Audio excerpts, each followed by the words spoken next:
That was the previous paper. Okay, so, yeah, thank you. Okay, today I will talk about some work I have done with my colleague Pierre Joly in Lyon about the extension of some enumerative combinatorics from symmetry groups to other Cox groups. So let me present some background about such kind of groups. So first is the finite refraction groups. So if we take a V as a k-vector space of dimension n, then a reflection is just a linear transformation of V of finite order, which fixes a hyperplane in the space V. And a finite reflection groups on V is a finite subgroup generated by refractions. So for example, of course, a symmetry group is generated by involution, so the reflection is an example of finite reflection groups. And if the field is complex, then we see complex reflection groups. If it's real, we see real complex groups. Okay, this is a kind of geometric description of the groups. And then there are some classification of results of such kind of groups. We have three distinguished groups. It's A sub n minus 1 is generated by the transportations, so is 1, 2, 3. So this is symmetry groups. So there are also Bn, Dn, and 7 exceptional groups. I will show you some later. So these are some classification of Cox groups. Let me show you some motivation for such kind of groups. So there's a theorem, a famous theorem of Shepard, Todd, and Chevalier in 1950s.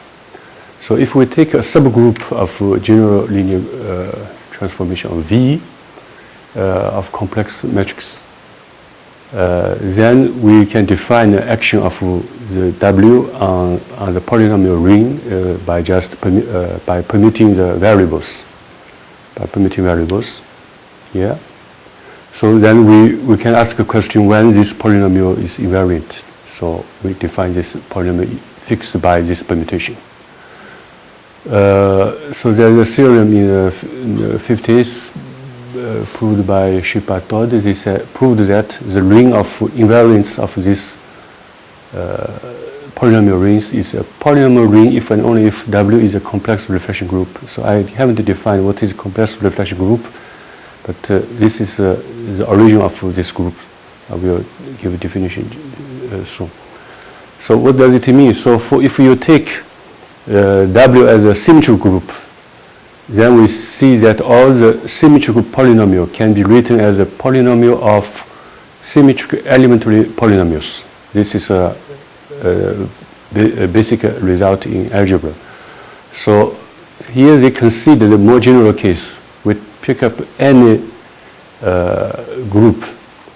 So we look for the invariance of this action.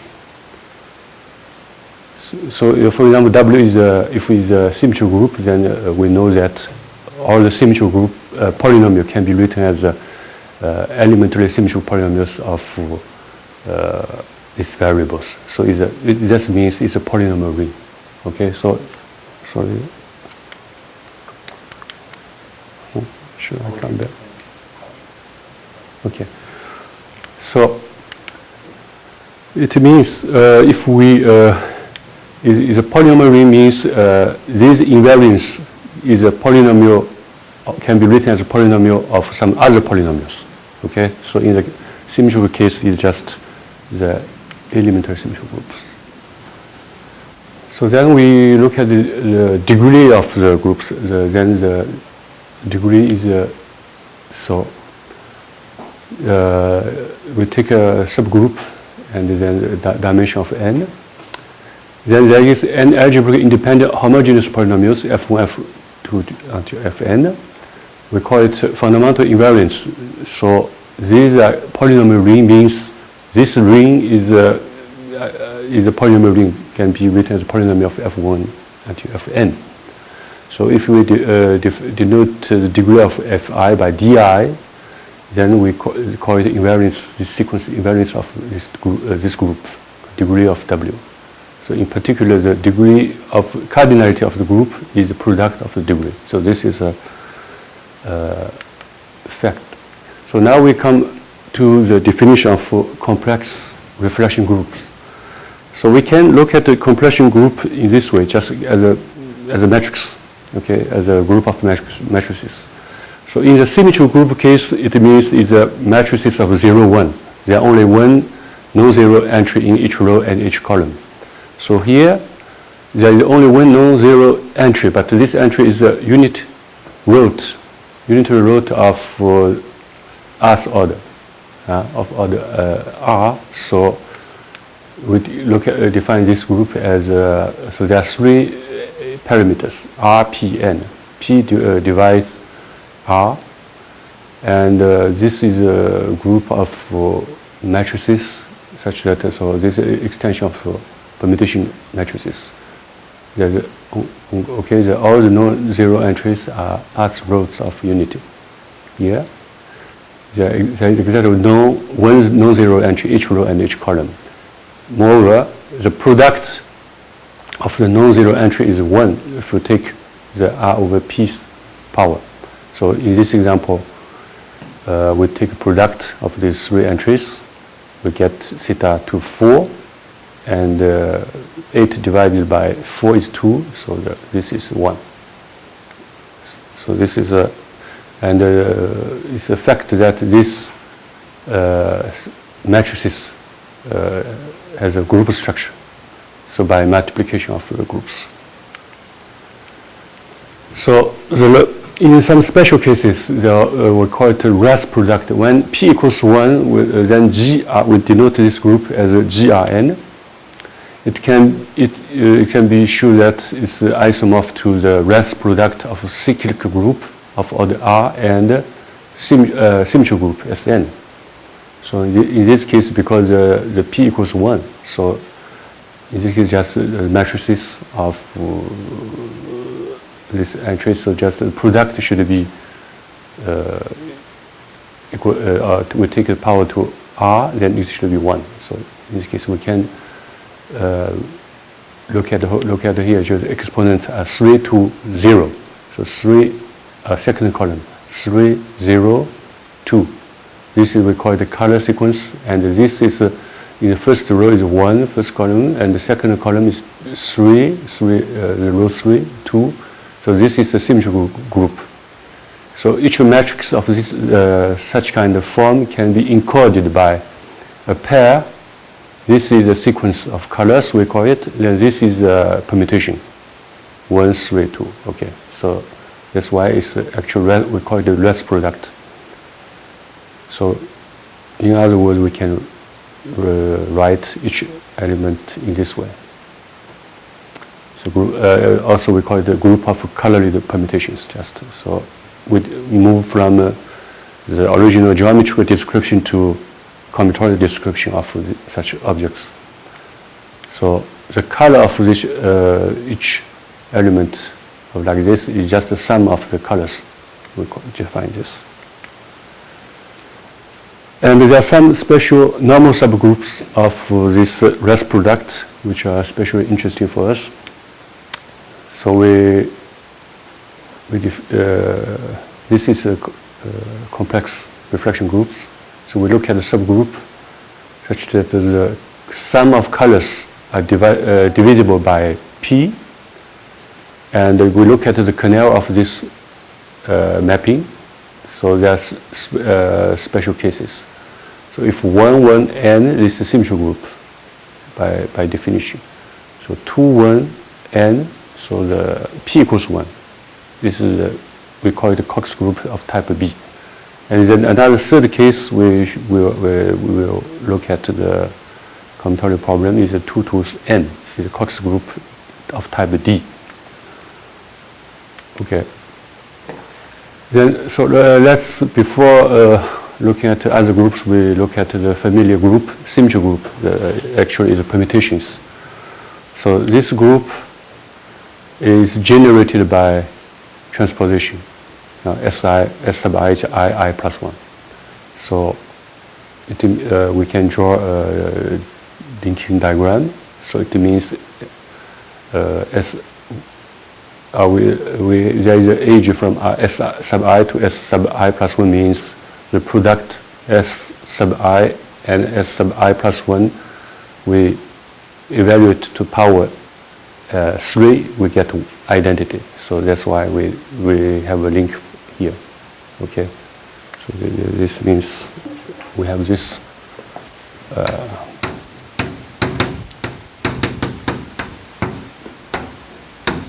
identity.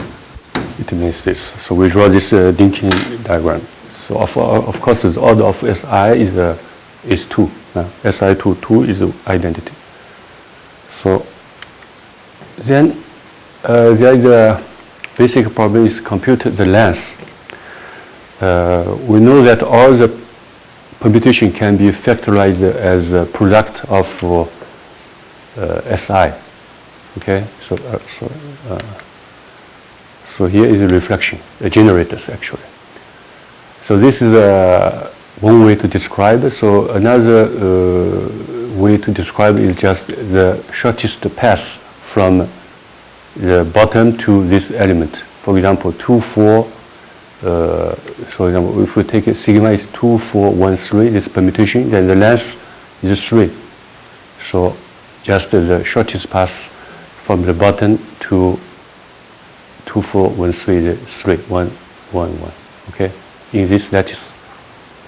Okay, so if we arrange, actually this is the symmetry group of order 4. So we arrange it. This is identity. Then we permute 2 elements. We get 1, 2, 4, 3, etc. until 4, 3 to 1. So by inverting 2 elements each time. So the length of permutation is just the length of the shortest path from the bottom to this element. So this is this way. This is another way to describe the length statistic, we call it. So this is an algebraic way to define the length. So there is a combinatorial way to define the length is an inversion number, we call it. We call it inversion number. So for combinatorial, so just we count the number of pairs I, G, such that sigma I invert the order. Sigma I is bigger than sigma of G. Okay, so the length function, it can be defined using this statistic, inversion statistic. There's another statistic we will use is the descent, number of descents. So we could define descent set is just the set of positions such that there is a descent. Sigma I is bigger than the next one. So the cardinality is called the descent number. And here there is an important statistic introduced by McMahon in around 1900. Okay, so we call it a major index. So it's the sum of the position of descents. So let's look at the example. So for this permutation, the inversion number is 9. We just count how many pairs such that the order are inversed. So this 9. We're familiar with the inversion number. And there are 2 descents at position 1 and 4. So 6 is bigger than 2. 5 is bigger than 1. So there are 2 descents. So descent number is 2. And the major index is the sum of the descents, position of descents. So 1 plus 4 is 5. So there's a basic theorem due to McMahon who shows that these 2 statistics are equidistributed on symmetry groups, Sn it means. In other words, their generating functions are equal and can be factorized in this way. Of course, we take a Q equals 1, we get n factorial. Okay. So all other statistics equidistributed with the length is said to be now Mahonian, because of McMahon found the first Mahonian statistic measure is different from the length in combinatorics, just inversion number. So we can use the sim number, length function or inversion number. So this is symmetry group case. So let's move. Before looking at the other groups, we introduce some Q analog, because Q, we need Q, so here you use P analog. So just instead of Q analog, we use P for some reasons which will be clear. So integer, P analog of integer n is just this polynomial. Okay, then P analog of n factorial is the product of these P integers.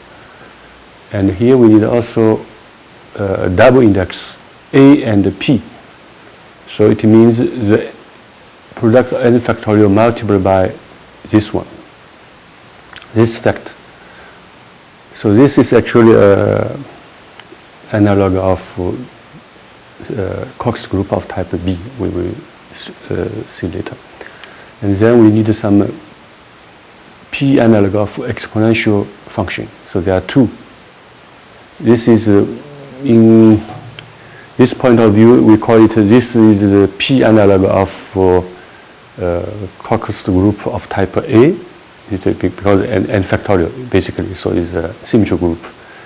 This is essentially the Pn analog of type B of exponential function because of this double index. Okay.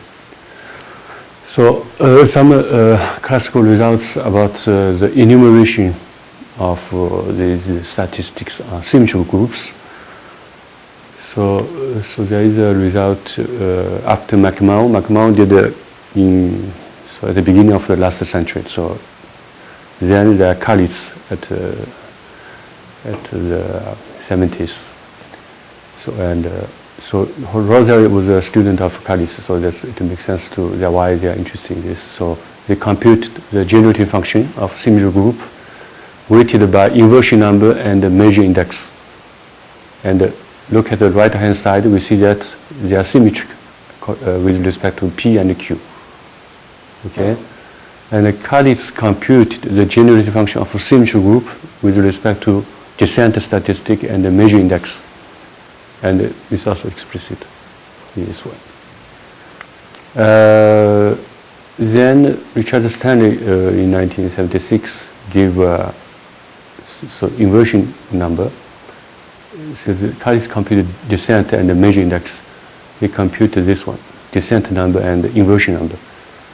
They have also a nice right-hand side. So then in 1977, so Ara Gesell was a student of Richard Stanley. So that's why he did this PhD thesis. So he extended the previous work to include more statistics. So descent, measure, inversion. So look at here. So here they are separated. Okay, Stanley did this, KAIST did this, and Rosel did this. So Ara Gesell combined all of these results to put it under this formula. So this formula generalizes all the three previous formula. So the difficulty is that if we should find, so you see, if we were to compute the generative function at the beginning, we don't know what is the weight we should put in the denominator to have something summable, to have a nice right-hand side. So the trick is that we have two parameters, P and Q. So we know that they are both Mahonian statistics. So P analog, Q analog. That's why in the denominator there are n factorial sub P, and this is Q. This notation I think I haven't introduced. This is T shift. N is just 1 minus T. 1 minus T Q. 1 minus T Q. And minus 1. T shift, Q shifted notation. So this is the result I already said. So now we can look at this problem for other groups, because our motivation was to look at the length function for these Cox groups. So the Cox group is we define this by generators and with the commutation relations. So this Dinkin diagram basically describes the relation between generators.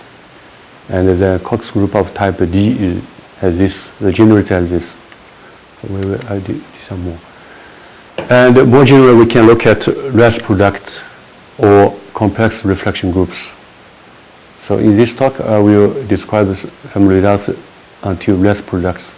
So for this group, generally is still open, the problem. So let's recall some definitions about the Bn. So this is a group generated by transposition with S0. S0 means we change the color of the first element. So it means when we shuffle the cards, we can turn over the card. Not only just shuffle, we can turn over the card. So it generates a group much bigger than Sn. So the cardinality is 2 to n times n factorial, the cardinality of this group. Okay. We can identify this group Bn as a permutation group, of course, by extending the definition to minus n plus 1 until minus 1. So by just extending the definition in this way. So for example, this is B5.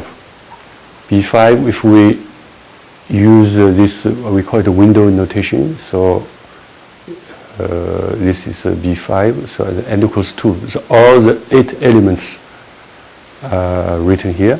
So this is identity. So this means we change the color of the first element, the color of the second element, both, and just this is symmetry group. This is we permute and change the color, permute and change the color, second color, and here we permute and change both colors. So this is elements in this group when n equals 2. So the Sn is a subgroup of S2 is a subgroup of B2. Now then we look at some statistics originally from algebra. So geometry defined so length function. So to compute these quantities, we need to give first combinatorial description. So for example, length function is defined originally as the minimum length of when we factorize beta as a product of reflections. So combinatorially it means is the inversion number of beta minus the sum of negative terms. So negative terms just if the sign is negative. Okay, so here the capital neg of beta is the number of negative terms, and 1 is just the cardinality. So here, so the length, we know that in the symmetry group case, the length function is equal to the inversion number. So in the Bn case, we have to add this quantity. Okay, so minus, so it's positive. So this is the combinatorial definition. So we can also define the descent set. So there are two ways. Descent set in algebraically, we just like this. If we apply this reflection to this permutation, the length is shorter. This is, in other words, combinatorial is just a descent. Okay, this is algebraic definition. Algebraic definition means the length is shorter if we apply this one, SI, generate. So by convention, we see that beta of 0 is 0. Namely, so 0 belongs to descent if the first element is negative. Then we count the B descent number. And of course, we can also define major index of a permutation of type B, just following McMahon as the sum of the descent index position. So we can do the same thing before giving the theorem. We look at the example. So for this permutation of type B, B5 actually. So negative index. First element is negative. Second element, fourth, fifth. So neg of beta is this set. So the cardinality is 4. The length is the inversion number plus the absolute value of negative terms. So absolute value of negative terms 5, 1, 2, 3 is 11. So inversion number, we can count that there are how many inversion numbers. So 1, 2, 3, 4, 5. Okay, there are 5 inversion. So this is 16. The length is of this element is 16.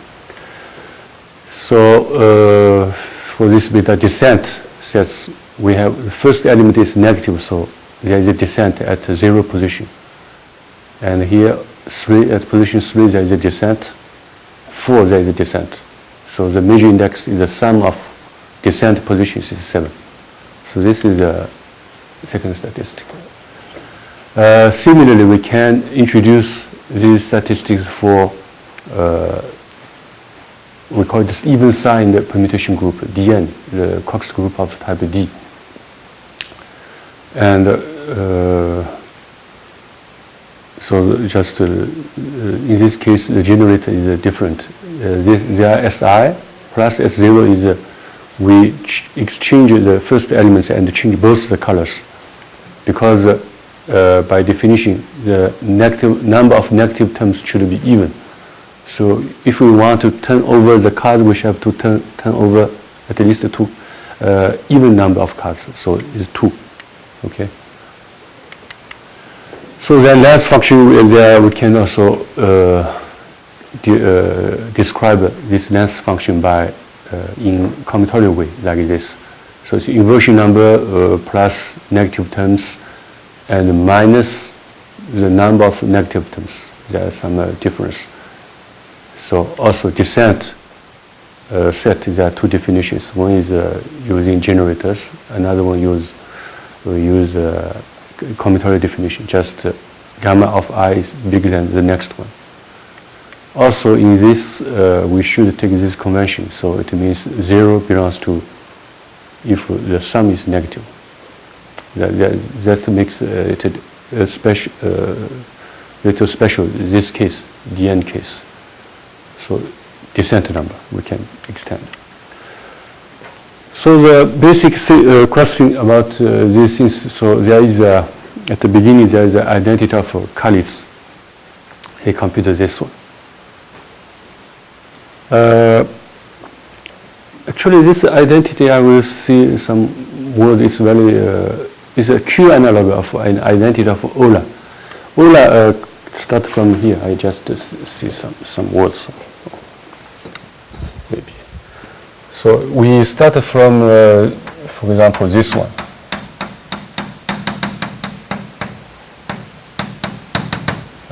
Equal to 1 over. This Ola did like this.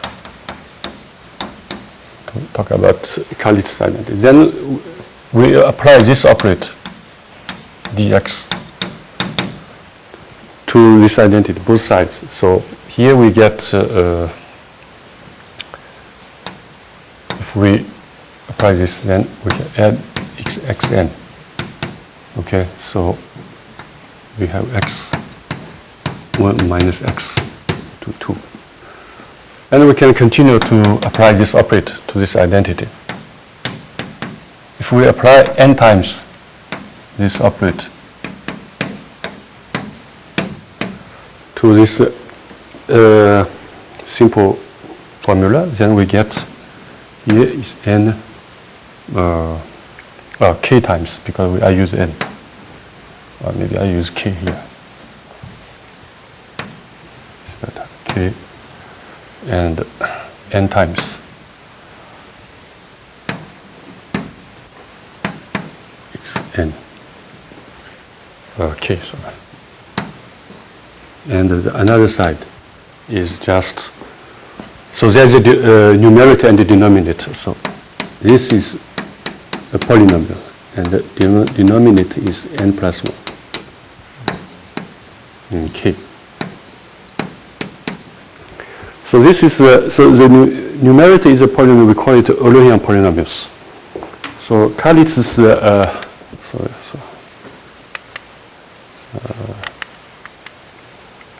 okay. Yeah. Okay.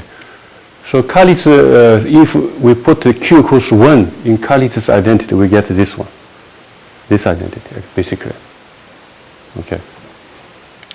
So this is a Q analog of Euler's polynomial identity. So basically this one. Here we simplify the one factor t. So if we can put the k plus 1, so it's the same as here. Okay. So Eulerian polynomials. I think it's in 2002, in a conference, then there's a question. What asked this question? Can we find a B analog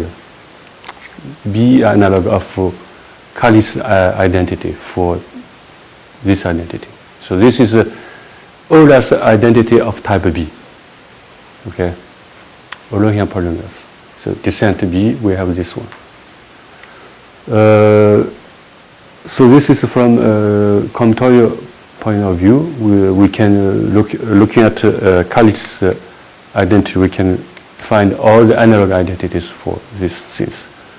Then there are several solutions were proposed. 2000. Then one is by adding Bronte and Rochman. Just from combinatorial point of view, just to give to define some statistics and look at their geometry functions. So if they are nice, it can be pretended as a Bn analog. So they found two pairs, flag descent, no negative descent, and these statistics. So they keep the left-hand side of KAIST identity, or the right-hand side. One side, they don't move. By modifying the another side. Okay, so there was this one. And there are also this analog. So in KAIST identity, they keep one side, but they modify another side. So in some sense, it's good because left-hand side is the same as KAIST, and we found the statistic on group Bn. But there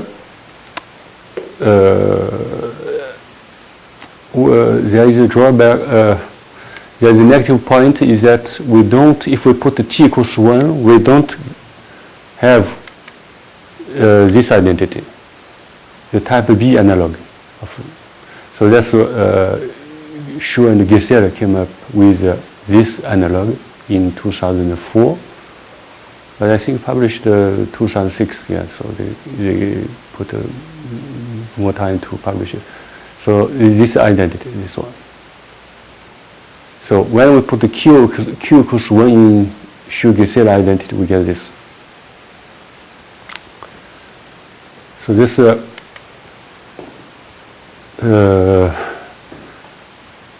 the story at the beginning. So then we should just say something about flag major index. Just two, because the B is a 2 corresponds number of colors, 2 times major index, ordinary major index plus negative. So they found this equidistribution because this is a length function. So length function can be computed in this way. Okay, so this is example. So we have this.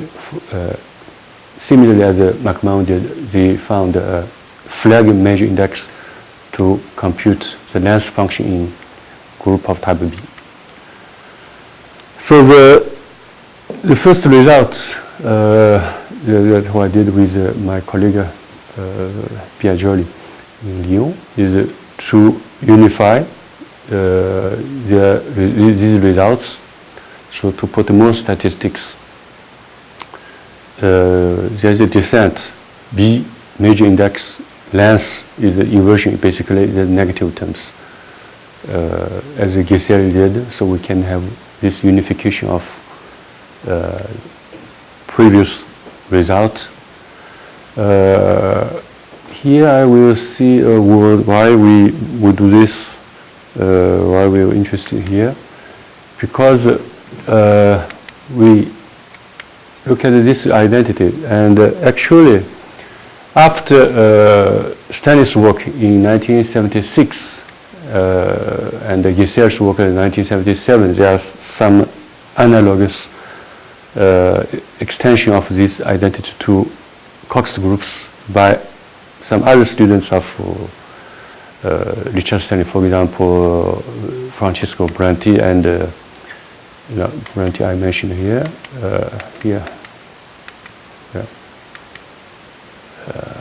Bronte here. He was also a former student of Richard Stanley. At the end of 80s, I think, and beginning of 90s of last century. And another student is a former student of Richard Stanley is Vic Reiner, who is now in Minnesota. So they did some extension of KAIST identity to other groups, but their definition used geometric definition, as I mentioned. For each statistic, there are two ways to define. One is using refraction to define a length function. Another way is to use a purely combinatorial definition, descent, major index, inversion number, etc. So when we saw the paper by Xu and Giselle, they even didn't mention the work of Vic Reiner, etc. And so we thought there should be some connection with their works. So we looked at the paper by Vic Reiner, we mention later, so to compare this result, because Vic Reiner didn't give descent B F merge in this way, because he defined it in geometry language, so it's hard to identify these statistics. So finally, actually, this statistics F merge des B are identical with Vic Reiner's statistic, defined differently. So then we get interested in this problem, and we try to generalize, because Vic Reiner actually computed also only 3 statistics. So we have 4. Another motivation is that the proof given by Xu Giselle is strange. They used a very complicated method to establish difference equations and check the case by case, not in a combinatorial way. But actually in Giselle's thesis, 1977, he gave a proof of KAIST identity in combinatorial way. Very nice. So we try to use another combinatorial proof of Giselle to extend it to Bn. So that's what we did. So actually we should find the formula. So we came up with this formula, and before talking about the proof, we look at some special cases. So first of all, if we specialize in our formula this way, P equals 1, Q replaced by Q to 2, A by Q, and shift U by this, in this identity when we get Xu Giselle's formula, this one. So this another one is Vic Reiner's formula. So Vic Reiner. So Vic Reiner's formula is like this. So we should A equal Q equals 1. We obtain the result to Vic Reiner. So actually, his Xu Giselle's formula is identical with Reiner. We proved that in our paper. So this is another formula of Vic Reiner. And Francesco Bronte also, actually, the Bronte and Vic-Klein were both PhD students of Richard Stern at the beginning of the 90s. So they did this work. So another special case. So there is no Q, actually. This is another analog, no Q. So that's negative, another one. We can, because we have more parameters, we can also specialize in different ways. So for example, A equals 1 and shift to something, do some manipulation, we get this geometry function for major index and the length function for group type B. So now we come to the problem how to prove this. Just for the time, so I just sketch the proof. So first of all, we have to encode a sequence. So we give a sequence by a pair of integer partitions, and so here we will encode each sequence of length n. So they are positive, negative integers by a group Bn type B and integer sequence, integer partition. So it means integer partition, I write it in the increasing way, non-decreasing.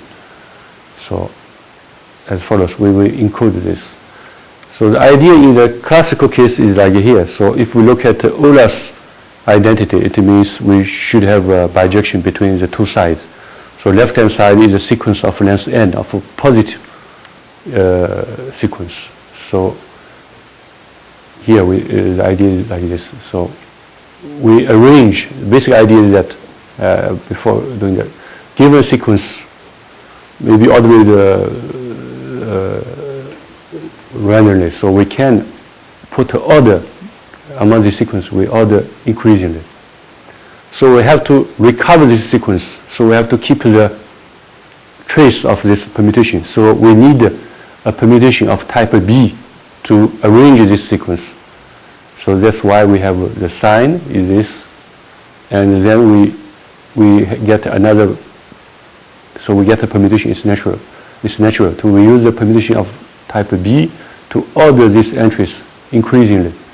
And then we do some manipulation to keep this. Okay, so this is the basic idea. Okay. So for example, given this sequence, positive, negative sequence, we order it increasingly. So we put 1 at 1 is the smallest one by absolute value. 1, 3, 3, 4, 4, 4, 6. So this we order it. But then we lost the trace, so we have to use colors to encode the sign. So that's why we need this beta. So we put the third element at the first position. That's why 3 is here. 2, then this one. 2, we change the color, so minus 4. And then this 3, we don't change the color. And then we come with minus 7. So for negative, we go from right to left, and minus 1, 2, and 5. So with this permutation and this sequence, we can recover this original sequence F. Okay, so then we look at the descent. It's 4, 3. There are two descent at the position 1 and 3. So if we do the descent, we delete the number of descents at the right. So we have to do some manipulation. Starting from here, we at the position 1 there is a descent, so we can delete 1 from right, and then delete 1 from the fourth element. So we get this number. We should do some operation like this. So that's the coding. The idea is simple. So this is just to remark, just to explain why does it work, this coding. Okay, just I remind you, we starting from signed sequence, we encode it by a pair. One is a permutation of type B, one is an integer partition, and with some properties. Okay. So the theory is that this map is a bijection. and because of time, I will not spend too much time on this. So, example, we have this. Conversely, I will just we start from this pair. This is a permutation of type B. This is an integer sequence, and we recover F according to the algorithm. But this description is harder to read. But the idea just we permute and we recover. And then to compute the generative function, we have to introduce some statistics on the sequence, signed sequence. So maximum term and the sum of the entries, the length of F. We use just the length of the corresponding permutation of type B, and the negative terms. And there's such connections between the sequence and the pair of permutations. So max of F is the max of lambda plus the descent number of permutation. And the sum of the entries of lambda is the sum of the entries in integer partitions plus the n times descent number minus measure number. So this can be verified using the correspondence between the sequence and the pair.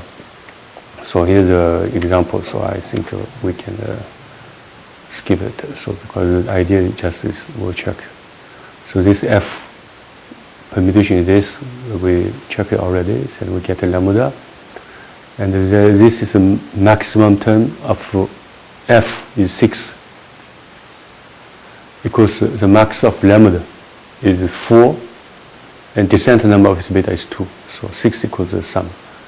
And then the sum of F entries in F absolute value. So it's 25. 25 is the sum of the weight of lambda, this partition, plus n times descent. So we check it's true. So how to prove is that we evaluate. Now we compute this generative function of all the integer sequence of length n. So f1, f2, until f sub n. We attach this weight function, and we will compute in two different ways. One way will lead to left-hand side, another way will lead to right-hand side. So we use this bijection to compute this one. In first evaluation, we give two evaluations. So we need another lemma. So here is this is analog of Q multinomial coefficient. So we have this.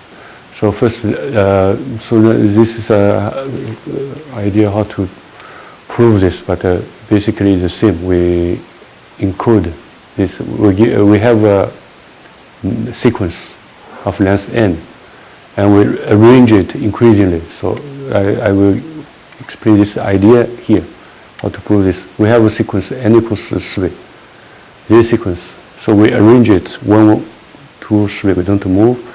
Here, last one we put here. So -3, -2, 1, etc. And according to this arrangement, we have this correspondence, and we can check the lemma. So we keep going. So now we look at, we try to evaluate this generative function. So we put upper bound k for the sequence. It means the maximum term of f of this sequence is bounded by k. So then we can rewrite this in this way, and we get this analog of multinomial, p multinomial coefficient. So we can check that this is just this coefficient times the coefficient of un in the product of this exponential p analog of exponential function. And we'll continue. Another secondary, because we bounded by k, then there is a, I don't know, we call it Abel lemma, for example. If we have this formal power series times 1 minus t, then we get this transformation, we get this generative function of ak. So to evaluate the generative function of this sequence of ak, we can compute first this geometry function, and using this identity we get this one. So we get this identity. So we computed already this, and we proved the first side. So because our objective is to compute the geometry function for group Bn, so we have to evaluate this geometry function in another way. So the second computation. So it's using the bijection between sequence and permutation partitions.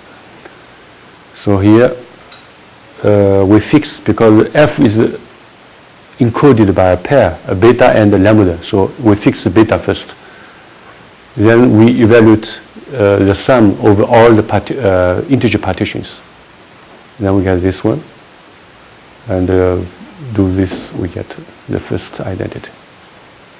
And then we should continue to sum over all the sequence. So we should sum over all the permutation in Bn, and we get this one. So this is a result we finish the first the proof. Then we have a similar result for Dn, but Dn is not a very nice result. You have seen here we have to split the left-hand side in 3 pieces. So right-hand side is still similarly, but we don't have a method to write the left-hand side in a compact way. So that's less nice because of the definition of the last function in Dn. So I keep going. I will just show you the result for the rest product. So rest product we have. So rest product here generalize I equals 1 is a symmetrical group, I equals 2 is Bn. So we have a similar result for rest product. So the case for complex refraction groups are still open because we don't know how to define combinatorially the length function for these complex refraction groups. To compute this, we need to use inversion number, descent number, negative terms. So this problem is still open to compute the length function for complex refraction groups. Thank you.